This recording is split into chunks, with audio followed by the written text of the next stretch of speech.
Olá, queridos! Aqui é a professora de vocês, Sara. Bom dia, boa tarde, boa noite, muito boa madrugada a todos que estiverem aí. Vamos hoje falar sobre um assunto muito massa, que é extinção de punibilidade. Opa, extinção de punibilidade. Vocês estão vendo as minhas configurações do iPad, sem querer. E prescrição também. Gente, dois assuntos muito importantes, tá? Dois assuntos que vão, com certeza, ser assuntos de relevância para a segunda fase do AB de vocês. E eu gostaria de iniciar pela extinção de punibilidade, porque prescrição é um assunto que vai ser um pouquinho mais cheio de detalhes, certo? Então a gente vai passar primeiro pelo assunto mais genérico para depois chegar no mais específico. Então vamos lá. Punibilidade, primeiramente, né? O que é punibilidade? Por que ela vai ser extinta? Punibilidade é o poder-dever do Estado de aplicar a sanção penal que a lei determinou para aquele fato criminoso, certo? Não seguimos a teoria quadripartida, né? Nós seguimos a teoria tripartida do crime. O crime é fato típico, ilícito e culpável. Então, a punibilidade, para nós, aqui no ordenamento jurídico brasileiro, ela não chega a ser uma parte integrante do conceito do crime. É uma consequência do crime. Se acontecer um fato típico, ilícito e culpável, esse fato tem que ser punido, certo? Então, o Estado vai ter o poder, dever de exercer o jus puniendi, punindo esse fato e vai atravessar aí o processo para que essa punição se torne concreta, efetiva.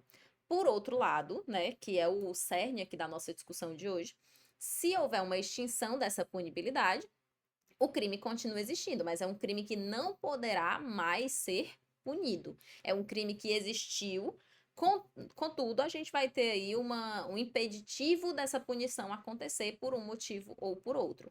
Sempre um motivo ou outro que conste da norma, certo? Já que existindo um crime tem que ser punido, então a única coisa que pode afastar a punibilidade desse crime é a norma penal também. Então vamos lá. Nenhum direito é absoluto, também o direito de punir do Estado, o poder, dever de punir do Estado não é absoluto também. Então a lei traz causas que extinguem esse direito barra dever de punir. Essas normas ali, a gente vai encontrar no artigo 107 uma lista, mas é uma lista não exaustiva, né? É um rol que a gente chama de rol exemplificativo. Situações em que o Estado não vai poder exercer o direito ou barra dever, né, de aplicar a sanção penal. Existem algumas que não vão estar na lei, certo? Como, por exemplo, a súmula 554 do STF, que é sobre o pagamento de cheque sem fundo.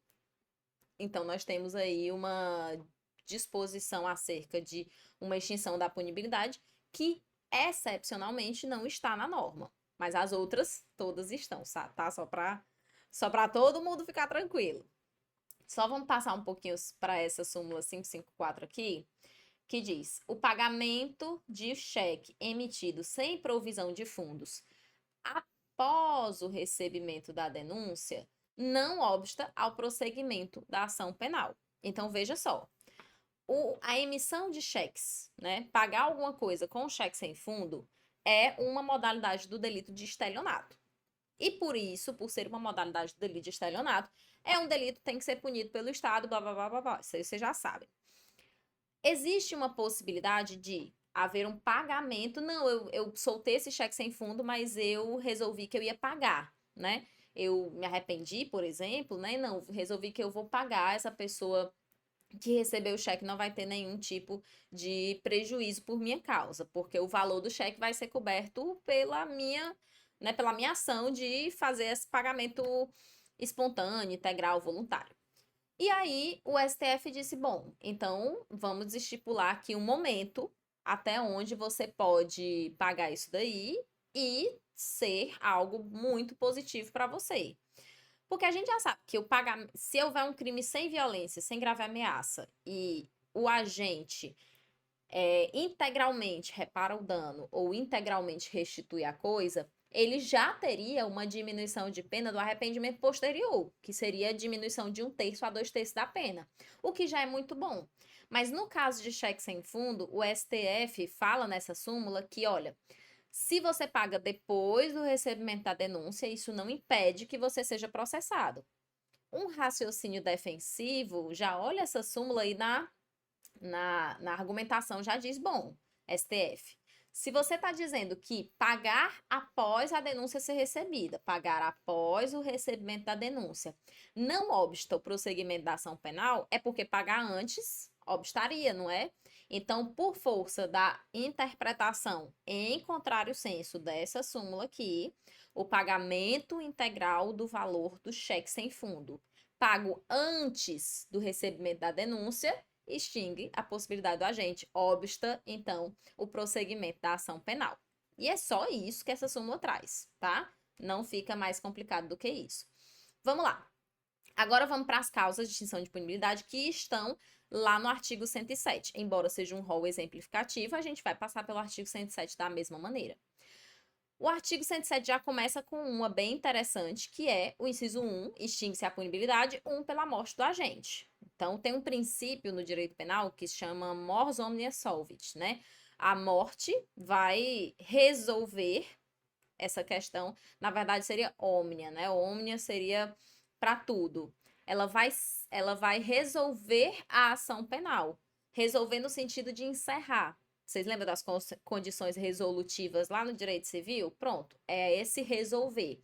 Ela vai solvit, resolver a ação penal, de modo que eu não posso mais ser réu e não pode mais haver consequência jurídica alguma se o autor do fato já faleceu. Então, nesse princípio, a gente vai linkar ele, né, com o princípio da intranscendência da pena. Vocês lembram lá na Constituição? Nenhuma pena passará da pessoa do condenado e podendo somente a reparação do dano ficar passível de cobrança, mas só até o limite da herança. Então, veja, aqui nessa questão da morte do agente, somente o que poderia ainda ser cobrado seriam os efeitos extrapenais da decisão, reparação do dano, por exemplo, algum tipo de ressarcimento que ele tivesse que pagar por causa do cometimento do fato, mas ainda assim, somente até o limite do patrimônio que o falecido deixou. Só pode ser extinta a punibilidade por certidão de óbito, tá? Então, se houver essa certidão de óbito, procede-se de acordo com o artigo 62. No caso de morte do acusado, o juiz, somente à vista da certidão de óbito e depois do parecer do Ministério Público, declarará extinta a punibilidade. Também temos uma outra observação, que é, de vez em quando, vocês vão ouvir de pessoas que forjaram os documentos da morte e tentaram uma extinção de punibilidade com uma certidão de óbito falsa, certo? Caso isso aconteça, você pode até pensar assim, professora, essa decisão é nula, né? Não, não só.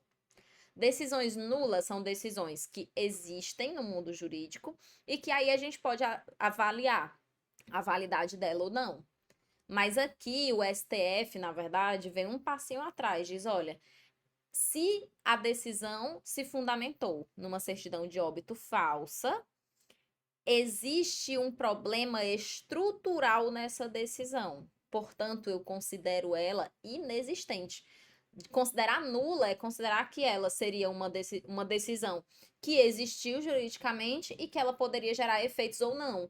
Mas não, o STF não deixa nem chegar a esse ponto. Ele fala que é uma decisão que se considera inexistente, né? Até se usa a expressão forma sem conteúdo. A morte da vítima chegaria a extinguir a punibilidade do agente? Bom, ela só extingue a punibilidade do agente nos casos em que existe um crime de ação penal privada personalíssima, que são aqueles que só a vítima pode exercer ação penal. Posso estar errada, mas hoje eu acho que só tem um, que é, vou botar até aqui para vocês, o 236 do Código Penal, que é o crime de induzimento a erro essencial. Vou até abrir aqui. Induzimento a erro essencial ou ocultação de impedimento para o casamento. Artigo 236. Induzimento a erro essencial ou ocultação de impedimento. Parágrafo único do 236. A ação penal depende de queixa do contraente enganado e só pode ser proposta após transitar em julgado a sentença que anule o casamento, certo? Nesse caso, se só a vítima pode entrar com ação penal, então, sem vítima não tem ação penal, portanto, a gente não poderia ser punido pelo 236. Joia. Vamos para o inciso 2. Anistia, graça ou indulto. Eu vou pedir licença aqui, eu inserir para vocês esse quadro, que é do professor Márcio André, que está à frente de um dos maiores sites jurídicos da atualidade, que é o Dizer o Direito. O professor Márcio André, assim, ele dispensa apresentações, mas você, em algum momento, já quis ler o informativo, já quis entender uma súmula do Supremo, do STJ, provavelmente você já se deparou com o Dizer o Direito, talvez nem lembre disso. Mas esse quadro aqui, ele é sensacional. Vamos recapitular alguns pontos de Constitucional 2, né? A anistia é uma forma de perdão do legislativo. A graça e o indulto são concedidos por decreto do executivo. Lembrando das nossas aulas de penal 1, fontes do direito penal. A fonte material do direito penal é a União. Só a União pode legislar sobre direito penal, privativamente, lembra? Pois é. Se só a União pode criar normas de direito penal, também só a União pode criar normas que afastem a incidência do direito penal. Portanto, eu estou falando, anistia só pode ser o legislativo da União, e o executivo, no caso da graça e do indulto, também tem que ser o da União, o princípio da simetria. Se é a União que cria normas que dão, né, incidência, que concedem, que fazem com que o direito penal incida sobre certas condutas, então só a União, por meio dos seus poderes, vai poder fazer normas que façam com que o direito penal não incida. Então tem que ser o legislativo da União, tem que ser o executivo da União. A anistia está em azul, certo? A anistia é concedida por lei, pelo Congresso Nacional, e toda lei passa por sanção ou veto, né, do presidente da República. Se há anistia é porque houve sanção. Então, se perdoa, aspas, a prática de um fato criminoso. Normalmente a gente vai ver a anistia incidindo sobre crimes políticos, mas não impede que abranja outras espécies de delito também. Eu vou ler todo o quadro e depois vou voltar para ler a graça e o indulto, tá? Lei que concede anistia é uma lei federal ordinária, nós estamos bem aqui. Pode ser concedida antes do trânsito em julgado desse crime que eu estou sendo acusado de cometer, e pode ser concedido também depois do trânsito em julgado, que se chama anistia imprópria. Nós temos duas classificações, né? Uma em relação a que a gente já comentou, né? Antes do trânsito em julgado, depois, antes da condenação ou após a condenação, ela se fala própria ou imprópria, como a gente falou aqui em cima, ou propriamente dita ou impropriamente dita, são sinônimos, né? Própria, propriamente dita. Imprópria, impropriamente dita. Isso aqui não vai cair não, tá? Eu só tô falando para vocês saberem mesmo. E a anistia também pode ser restrita e irrestrita, né? Irrestrita, todos os autores daquele fato são beneficiados. E a restrita, ela vai exigir alguma coisa do autor daquele fato. Por exemplo, exige primariedade, ou exige que o autor confesse, etc, etc. Vamos voltar agora para a graça e para o indulto. Graça e indulto são por decreto, e esse decreto tem que sair do Executivo da União, ou seja, é um decreto do presidente da República. Ela vai apagar, em geral, o efeito executório da condenação. O presidente da República não pode, não quer fazer esse decreto só. Ele pode delegar isso para alguém? Pode. Ele pode delegar para o PGR, para o AGU e pode delegar para os ministros de Estado. Sempre concedidos por meio de um decreto. A doutrina afirma que os benefícios só podem ser concedidos após o trânsito em julgado, né? Graça e indulto da condenação.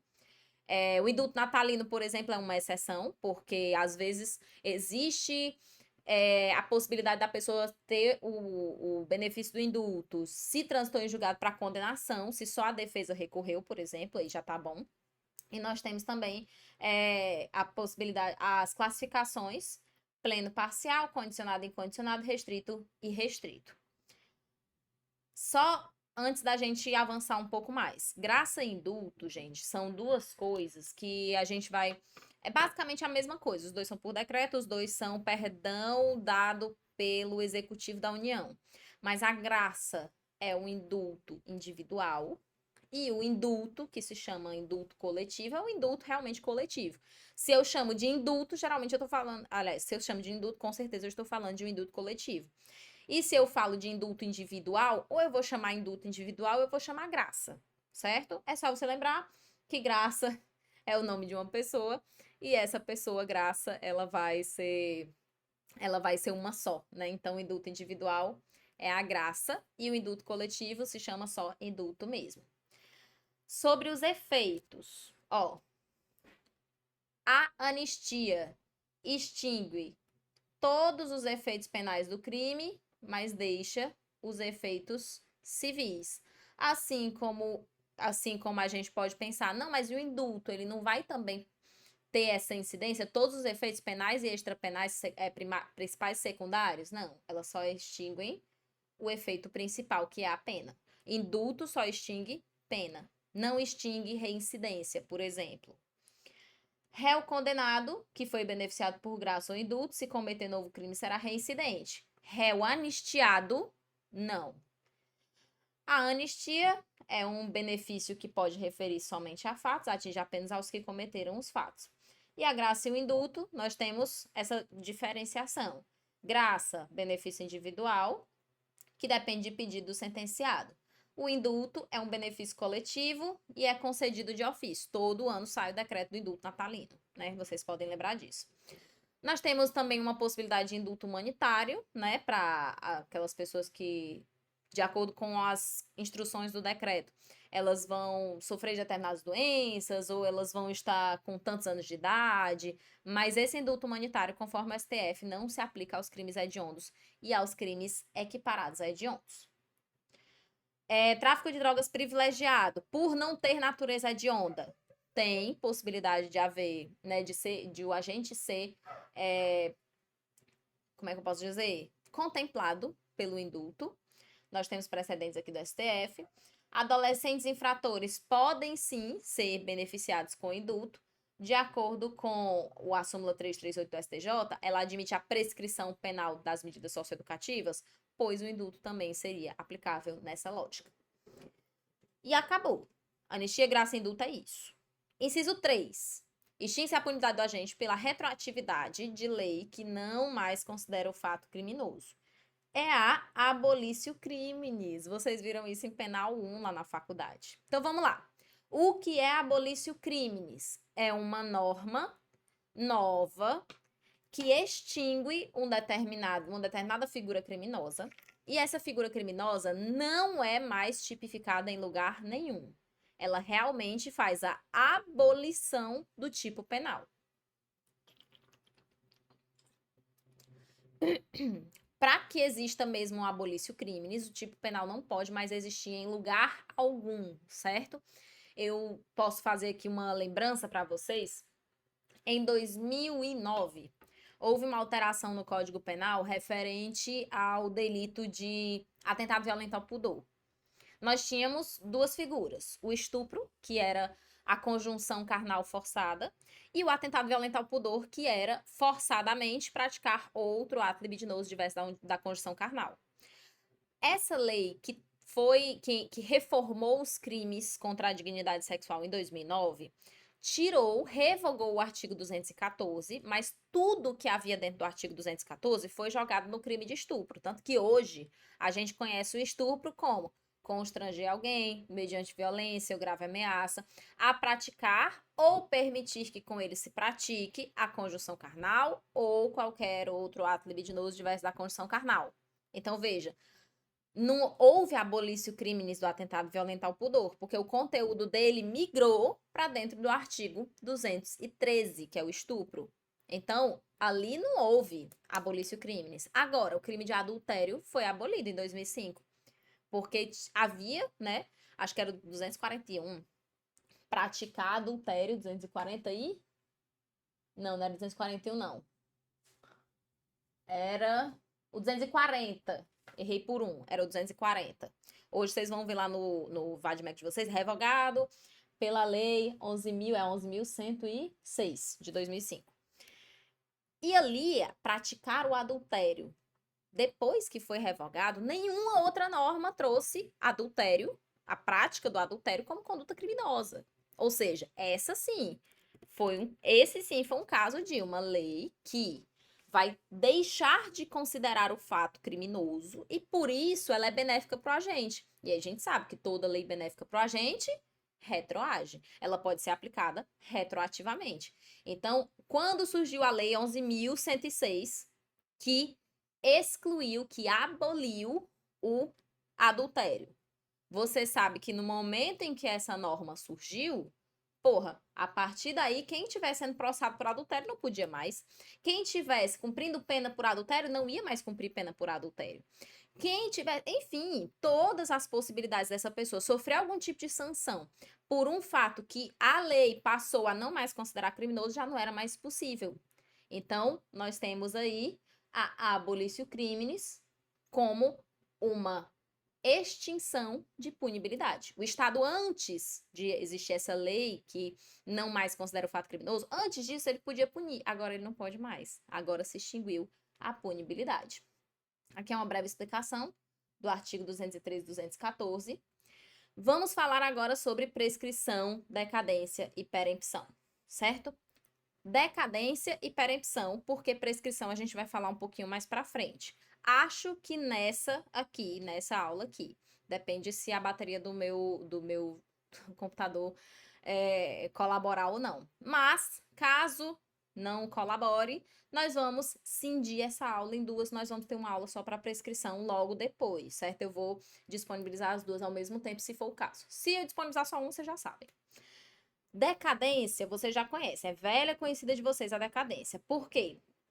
Se num crime de ação penal pública condicionada à representação, a vítima não representa num prazo de 6 meses, o que acontece? Não pode mais, decadência.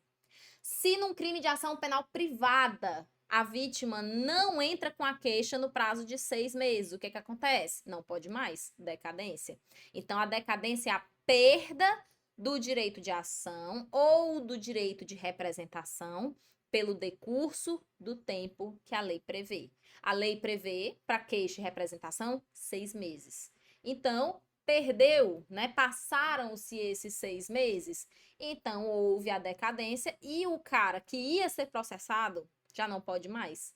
Extingue-se a punibilidade do agente porque a vítima não representou a tempo, porque a vítima não entrou com a queixa-crime a tempo, certo? O artigo 103 do Código Penal e o artigo 38 do Código de Processo Penal dispõe desse prazo de 6 meses, que fala o seguinte, né? Salvo disposição expressa em contrário, o ofendido decai do direito de queixa ou de representação se não o exerce dentro do prazo de 6 meses, contado do dia em que veio a saber quem é o autor do crime. Ou, no caso do parágrafo 3º do artigo 100 deste Código, do dia em que se esgota o prazo para oferecimento da denúncia. Isso daqui, ó, essa parte aqui. Ou, no caso do parágrafo 3º, é o caso em que a gente tenha, vou até dar um zoomzinho aqui, é no caso que a gente tenha ação penal privada subsidiária da pública. Artigo 29 do CPP. A vítima do crime de ação penal pública tem o direito de... Eu vou apagar a luz aqui para ver se economiza um pouco da minha bateria, tá?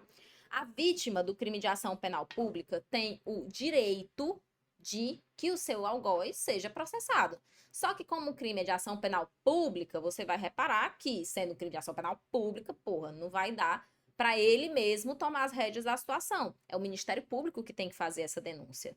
Mas ela tem o direito de, caso o Ministério Público em algum momento venha a deixar a bola cair, o Ministério Público deixou passar o prazo de oferecer denúncia e não ofereceu denúncia, ela mesma pode contratar um advogado ou ir atrás da Defensoria Pública e fazer essa ação penal privada subsidiária da pública, certo? Por que eu estou explicando isso? Porque por ser uma ação penal privada, tem prazo também, tem os 6 meses também. Só que essa contagem dos 6 meses não pode ser igual às outras.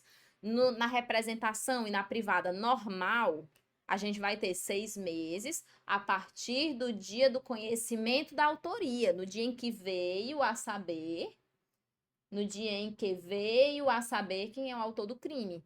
Só que, se a gente coloca esse prazo geral, acaba que o Ministério Público vai deixar o prazo, vamos supor, eu soube 5 meses atrás quem era o autor do fato. Aí eu tô aqui com 1 mês e os autos ainda não foram remetidos ao Ministério Público. Então não começou o prazo para ele ainda e o meu prazo de decadência já estaria correndo? Não, não é justo. Então, quando que começam? São 6 meses também. Mas nesse caso aqui, quando que começam esses 6 meses? Do dia em que se esgotar o prazo para o oferecimento da denúncia, para ser justo, certo? Para a vítima não ficar perdendo tempo do prazo dela só porque o promotor de justiça ainda não recebeu, porque a delegacia ainda não encaminhou, etc, etc. Entendeu? Beleza? Beleza. Prazo decadencial é prazo penal, certo? E por ser prazo penal, vai ser contado na forma do artigo 10, igual prescrição. Eu conto os prazos em anos, os prazos em meses e, né, pelo calendário comum, incluindo o dia do começo no cômputo do prazo. Vamos lá. Inclui o dia do início, exclui o dia do final. Bem rapidinho. Cadê o negocinho de rascunho? Tá aqui. Pronto. Deixa eu ver se eu consigo mexer. Pronto. Show de bola. Eu vou aumentar um pouquinho aqui, só para você entender. Vamos supor que fulano de tal, eu vou fazer o caso normal, tá? Foi cometido um crime contra a minha pessoa e eu soube quem era o autor do fato no dia 2/3 de 2026. Esse aqui é o dia em que eu soube quem era o autor do fato, tá? Beleza. Como que eu vou contabilizar a decadência aqui? São 6 meses? São. Pois eu vou fazer assim, ó. Boto as barrinhas aqui da data. Eu sei que se são 6 meses, eu não vou ter outro ano, né? Eu não vou passar de ano com isso. Então, 26 continua. Eu vou contar os meses. 3, 4, 5, 6, 7, 8, 9. Eu já sei que o mês é 9. O dia, peraí, que esse 9 aqui ficou feio. O dia 2 está incluído no cômputo do prazo. Então, já que eu vou incluir o dia 2 é o primeiro dia do meu prazo de decadência. Prazos penais incluem o primeiro dia do prazo. Prazos processuais é que exclui o dia da intimação. Mas já que eu vou incluir, já que é prazo de decadência, é prazo penal, eu vou incluir o dia 2 na minha contagem, então, na hora de colocar o dia, eu vou voltar 1. Ao invés de dia 2, dia 1º de setembro de 2026.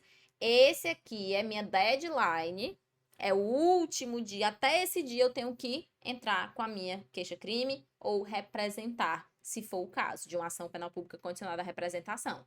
Mas eu não posso deixar passar esse prazo aqui. Senão acontece o quê? O cara que praticou o crime contra mim recebe uma extinção, né? Vai ter direito a uma extinção de punibilidade pela decadência. Show de bola. Último detalhe, né? Vítima menor. Conta o prazo é para o representante legal, certo? Para a vítima, só corre o prazo a partir da maioridade. Por que eu não tô conseguindo? Que loucura! Ai, que loucura. Vamos lá. Perempção. Pronto, deu certo. Voltou. Perempção. Perempção é a perda da ação penal privada que já está correndo. Eu perco essa ação porque eu cometo algum ato que, para a lei, é lido como desídia, como negligência, como irresponsabilidade da minha parte.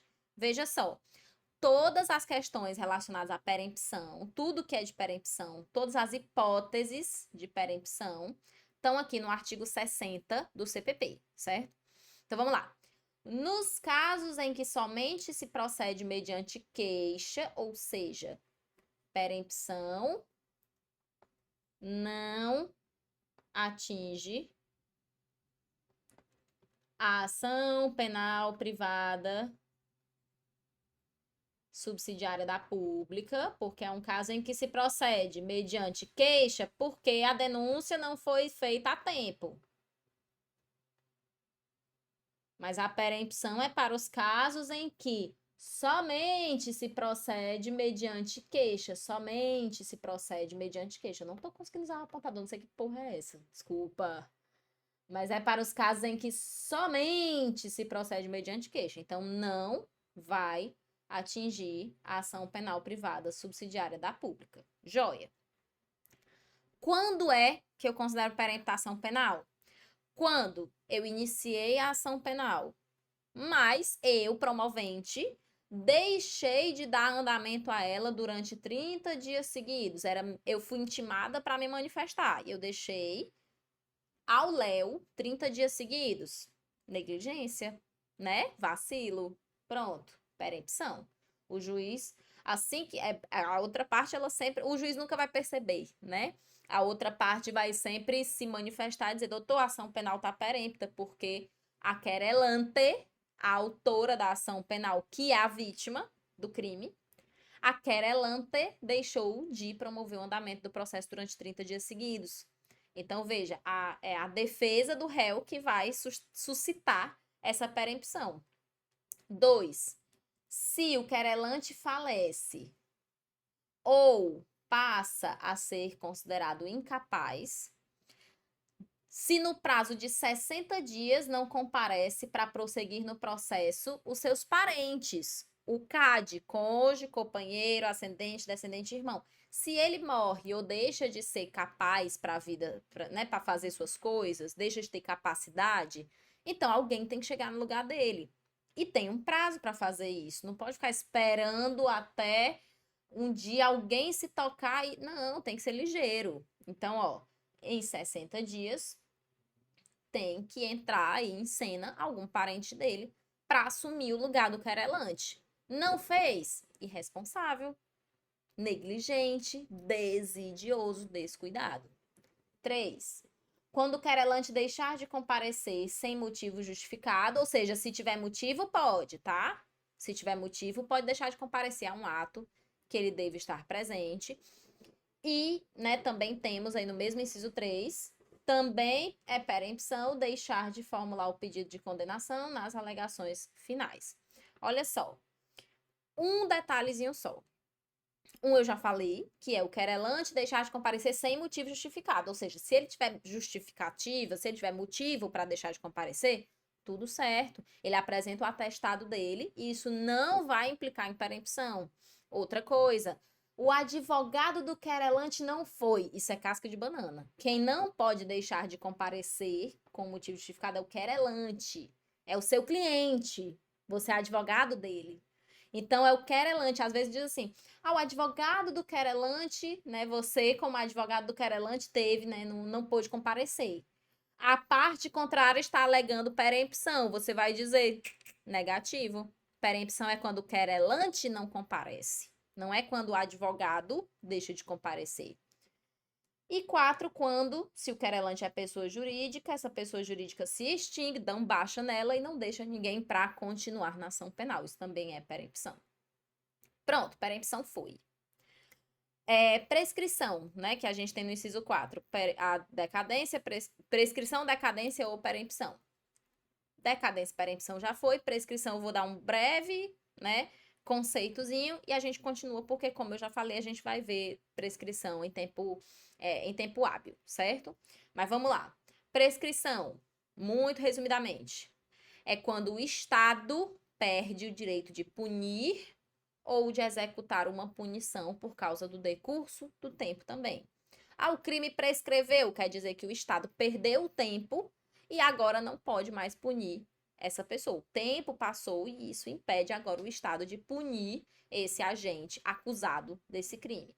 Ou impede de punir, que é de julgar, ou impede de executar a pena, certo? Então, a gente tem a prescrição da pretensão de punir e a gente tem a prescrição da pretensão de executar. Já eu explico isso melhor. 5. Renúncia ao direito de queixa ou perdão aceito nos crimes de ação penal privada. Você já sabe, renúncia, né, no processo penal, na ação penal privada. Ela é quando antes da ação penal ser proposta, antes da queixa-crime ser proposta, o agente praticou alguma ação, né? Pode ser expressa, termo, e pode ser tácita, algum ato que ele praticou que não combina com o direito de exercer queixa. Por exemplo, tal pessoa entrou com uma queixa contra mim.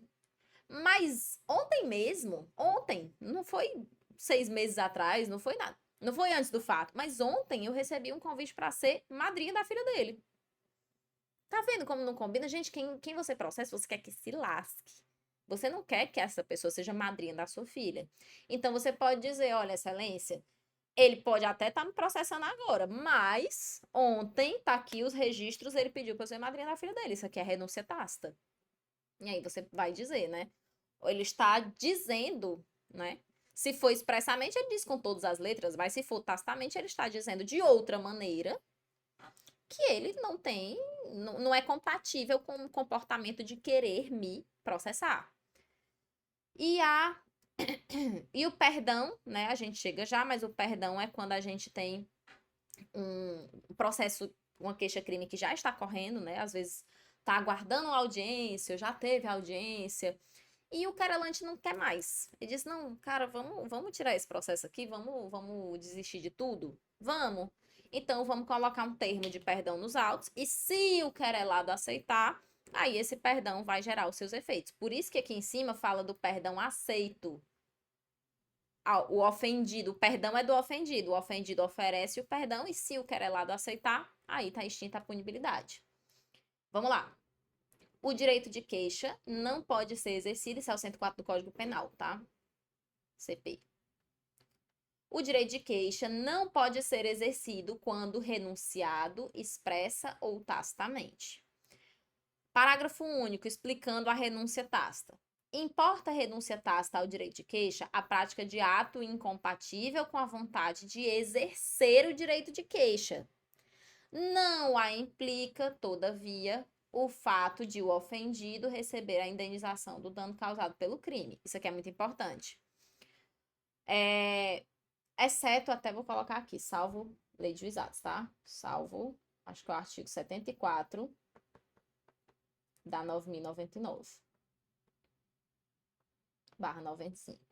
Olha só. Primeiro, prática de ato incompatível com o exercício do direito de queixa, né, com a vontade de exercer o direito de queixa, é renúncia tácita, ponto.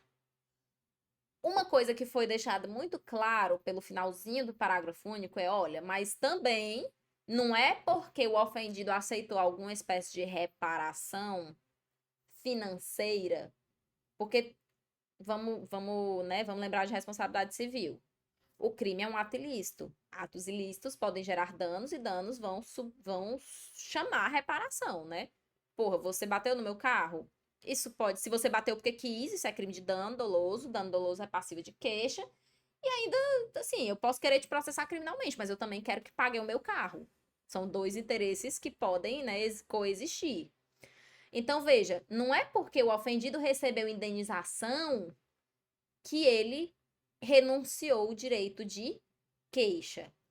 Mas, olha só, ao mesmo tempo que a lei determina isso daqui, não é renúncia automática o fato dele receber indenização, mas a lei de juizados, no artigo 74, fala que em audiência, lá no juizado, tem um momento de composição civil dos danos.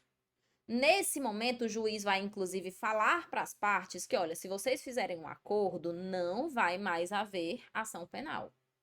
Então, no juizado, na audiência preliminar do juizado, o acordo implica renúncia. Mas na vida, fora do juizado, na vida, o artigo 104, parágrafo único, parte final, diz que, olha, não é só porque o cara recebeu a indenização que ele está renunciando. Então, vamos fazer bem a diferenciação.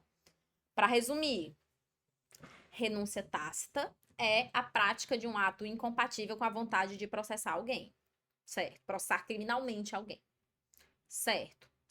O parágrafo único fala, olha, não é só porque o cara recebeu a indenização, ele tem direito à indenização. Não é só porque o cara recebeu a indenização que isso vai ser renúncia, não automaticamente implica renúncia. Mas, cuidado, porque se essa indenização é recebida num contexto de composição civil dos danos lá no juizado especial, aí sim ela vai implicar a perda, né, do direito de queixa. Eu vou até abrir aqui o artigo 74 da Lei 9.099/95. Artigo. Bati bem em cima, graças a Deus. Artigo 74. A composição dos danos civis será reduzida a escrito, né? Peraí, 72 antes, né? Na audiência preliminar, presente o representante do MP, o autor do fato, e a vítima, e se possível, o responsável civil, acompanhados por seus advogados, o juiz esclarecerá sobre a possibilidade de composição dos danos e da aceitação da proposta de aplicação imediata da pena não privativa de liberdade. Ou seja, ele vai esclarecer para todo mundo que eles podem entrar em acordo e vai esclarecer que mesmo eles não entrando em acordo, pode haver, né, uma situação onde ele tenha direito à transação penal, que é outra coisa. Artigo 74. A composição dos danos civis será reduzida a escrito e homologada pelo juiz mediante sentença irrecorrível. Terá eficácia de título a ser executado no juiz civil correspondente. Parágrafo único. Tratando-se de ação penal de iniciativa privada ou de ação penal pública condicionada à representação, o acordo homologado acarreta a renúncia ao direito de queixa ou de representação. Certo? Então, entrou em acordo no juizado, na audiência preliminar, e isso sim acarreta renúncia ao direito de queixa. E isso sim acarreta renúncia ao direito de queixa. Fora do juizado, você recebeu indenização, isso não automaticamente vai ser renúncia ao direito de queixa, entendeu? No juizado é porque a lei fala. Fora, se não tem lei dizendo isso, ninguém me obriga a renunciar por causa disso, entendeu? Show! Aqui um exemplinho, né? Sara foi caluniada por colega de trabalho, em vez de exercer o direito de queixa, fez uma viagem com essa colega de trabalho e publicou várias fotos na rede social. Nota-se que há uma contradição entre querer exercer o direito de queixa e viajar com o autor do fato. Pelo menos não é isso que as suas ações dizem, né? Joia.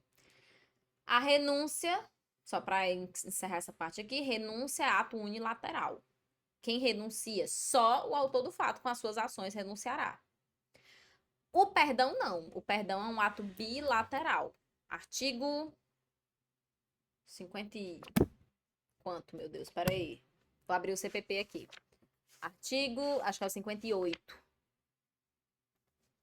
Calma, calma. Não criemos cânico. Artigo 58. Concedido o perdão mediante declaração expressa nos autos, o querelado será intimado a dizer dentro de 3 dias se aceita. Ou seja, o querelado vai ser chamado para dizer se quer esse perdão ou não, ou se quer que a pessoa enfie, né? Porque às vezes ele diz assim, não, eu disse que eu era inocente, eu não quero seu perdão não, eu quero ser absolvido. Ele pode não querer. Mas, ao mesmo tempo, será cientificado de que o seu silêncio importará aceitação. Então, a gente vai ter um ato que, vamos lá, sobre o perdão do ofendido. Perdão do ofendido. Ofendido, barra, querelante, oferece. O réu, barra, querelado, intimação, intimado, para que diga aceita ou não aceita. Se ele disser não, o processo segue. Processo segue. Se ele disser sim, extinta a punibilidade. Artigo 107, inciso 5 do CP. Se ele disser nada, ficar silente, o silêncio dele é a mesma coisa que o sim, então 107, inciso 5, extinta a punibilidade. Aceita o perdão, o juiz julgará extinta a punibilidade. Artigo 105. O perdão do ofendido, nos crimes em que somente se procede mediante queixa, obsta, interrompe, impede o prosseguimento da ação. Artigo 106. Todas as regras de perdão estão aqui. O perdão no processo ou fora dele, expresso ou tácito. Todas as modalidades de perdão. 1. Se for concedido a qualquer um dos querelados, todo mundo pode ser perdoado. Se o ofendido oferece a um, é como se ele tivesse oferecido a todos. Todos têm que ter a oportunidade de dizer se aceita ou não o perdão. E se tiver várias vítimas, prof? Se uma das vítimas oferece, os outros, se não quiserem, não oferecem. Se concedido por um dos ofendidos, não prejudica o direito dos outros. E 3, se o querelado, réu, recusa o perdão, não produz efeito. Joia? Joia. Última observação, né? Perdão só pode ser oferecido / aceito até o trânsito em julgado da sentença condenatória. Depois do trânsito em julgado, morreu Maria Preá. A aceitação do perdão é ato personalíssimo, perdão expresso por declaração nos autos, etc, etc. Isso tudo eu já falei. Retratação do agente, nos casos em que a lei permite, né? Alguns crimes admitem retratação, mas tem que ter permissão, previsão legal expressa, melhor dizendo, né? Então, assim, a gente pode citar como exemplo calúnia e difamação e de falso testemunho e falsa perícia. Então, a gente tem calúnia e difamação, a prescrição, né? A previsão do artigo 143, que diz que o querelado que, antes da sentença, se retrata completamente, cabalmente, da calúnia ou da difamação, fica isento de pena. Então, extinção de punibilidade. E no artigo 342, que fala do crime de falso testemunho e de falsa perícia, o fato deixa de ser punível se antes da sentença, no processo em que ocorreu o falso testemunho ou a falsa perícia, o agente se retrata ou declara a verdade, certo? Então, crime de falso testemunho e falsa perícia é para punir testemunha ou perito. Testemunha é quem presta compromisso e o perito é quem atua ali fazendo algum tipo de estudo, de laudo sobre o caso. Não se aplica o crime de falso testemunho e falsa perícia a réu. Nós não temos crime de perjúrio no ordenamento jurídico brasileiro. Então, não é porque o réu foi depor, né? Ele foi ser interrogado, na verdade. Depor é esquisito dizer para réu. Mas não é porque o réu foi ser interrogado e mentiu que ele vai ser processado. Não, o réu não presta compromisso de falar a verdade. Informante, pessoas que não prestam compromisso de dizer a verdade, embora sejam ouvidas, mas são ouvidas sem prestar esse compromisso, também não podem cometer o crime de falso testemunho e falsa perícia. Próximo, perdão judicial nos casos previstos em lei, né? Gente, perdão judicial também vai somente para as situações em que a gente tenha previsão legal expressa, tá? E nesse caso a gente pode citar o homicídio culposo, a lesão corporal culposa, certo? A receptação culposa. Toda vez que a gente tenha uma expressão, o juiz, tal caso, o juiz, 3 pontinhos, pode deixar de aplicar a pena. Isso aqui é código para perdão judicial. É isso daqui que vai aparecer nas situações em que pode haver perdão judicial. Então, a gente tem homicídio culposo quando as consequências da infração atingem o agente de forma tão grave que a sanção penal se torna desnecessária. Uma mãe que, por imperícia, por imprudência, por negligência, acabou causando a morte do próprio filho. Cara, ela vai já viver com isso a vida toda. As consequências, as circunstâncias do crime já atingiram a gente tão profundamente que ela vai pegar 40 anos, vai fazer a menor diferença. Ela já está cumprindo a pior pena da vida dela, que é viver com isso o resto da vida. Então, o juiz pode, né, ali com base no parágrafo 5º, deixar de aplicar a pena. Lesão culposa, também, artigo 129, parágrafo 8º, que é onde diz que se aplica a lesão corporal culposa o disposto no artigo 121, parágrafo 5º. No Código de Trânsito, pode aplicar? Bom, o STJ fala que tem que ter ligação subjetiva entre autor e vítima. Eram amigos, eram conhecidos, eram parentes, né? Eram da mesma família. Mas não é só porque, eu atropelei um desconhecido e agora eu vou viver com isso o resto da minha vida. Bom, que bom, né, que você não é um psicopata. Mas, no caso do CTB, como existe uma norma de trânsito também ligada a isso, a gente tem aí uma necessidade para o STJ de que exista ligação afetiva, subjetiva, né, entre o autor e a vítima.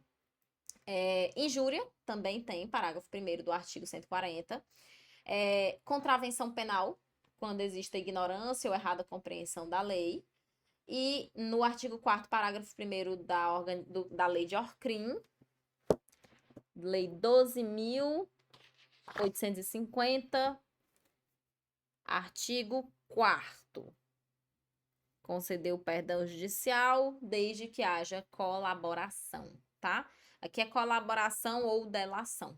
Porque aqui no artigo 4º, a gente tem a possibilidade A delação é quando eu consigo identificar outras pessoas, eu delato pessoas, e a colaboração é quando, apesar de não identificar ninguém, mas eu contribuí ali para o deslinde da estrutura hierárquica, da divisão, da recuperação de algum produto proveito do crime, enfim. Mas tem aí essa diferencinha doutrinária entre delação e colaboração.